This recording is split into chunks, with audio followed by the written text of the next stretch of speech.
What's the meaning of clerical?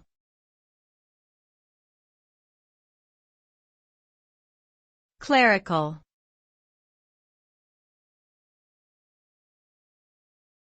Clerical.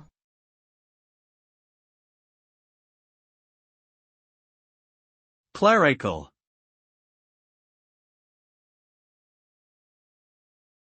Clerical.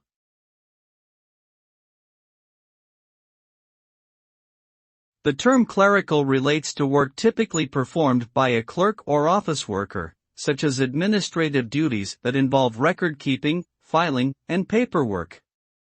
It can also refer to religious officials, like priests or ministers, who perform administrative or ceremonial duties within their religious organizations. In a broader sense, clerical can describe anything related to office work or administration. Overall, the term clerical pertains to work that involves organizing and managing information, whether in a secular or religious context.